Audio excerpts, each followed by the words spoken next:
you can put your dry ingredients together. So we've got the flour, the oats, the herbs, and that's all in one bowl set aside. Okay, the rice has been cooked, so I'm going to put that with my wet ingredients.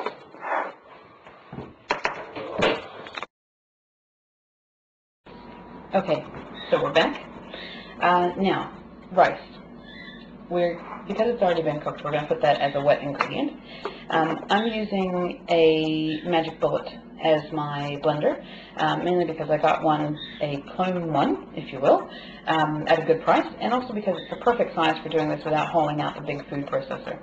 Also, my 1 cup measuring cup fits exactly on the bottom of this, so that when I want to put my rice in, I just need to turn it upside down.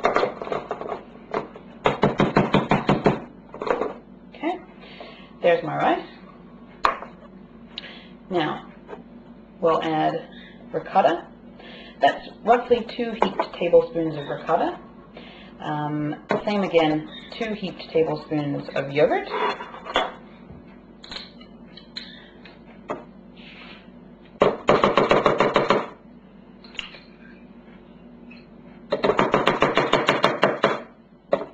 Now, I keep a Tupperware container on the bench just to kind of keep everything organized after I've gotten it out of there. So I'll put all of my dirty utensils in there. Cleanup is essential as you're going because you're going to need the bench when you roll them out. Now, in goes 1 egg and our 2 tablespoons of olive oil. Okay, the milk I'm going to leave because that is diluted enough. It doesn't need to be made into a liquid first. The key with doing this is I'm going to puree this until it's a liquid so that it mixes better and I don't end up with lumpy parts in my biscuits. So I'm just using the chopping blade as opposed to the whipping blade. Okay, put that on. Bring the base over.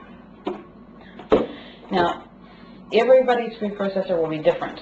With this particular one, it's important that you don't let it go too long at one time. It will make a bit of noise. I do apologize.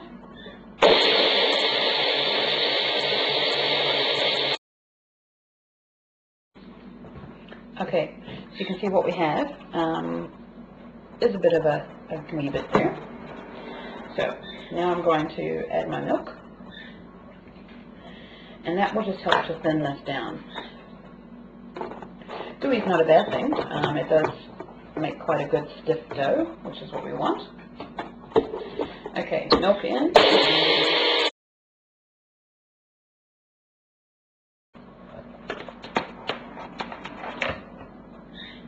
So, we've mixed our dry ingredients.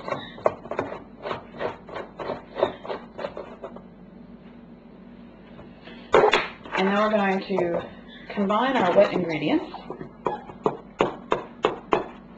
I normally make a little well and then pour about half or so of the liquid in there. Mix that up. Baking like this is a really inexact science.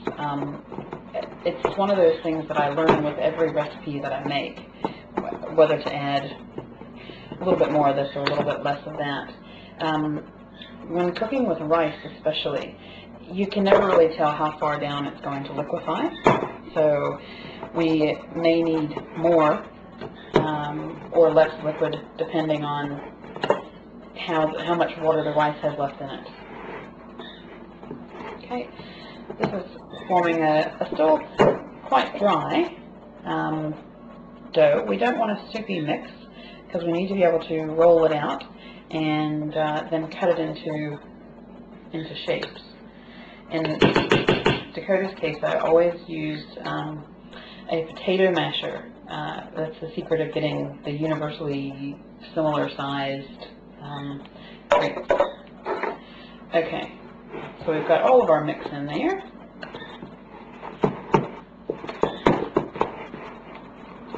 And in the end, we want a consistency that's, say, similar to bread dough.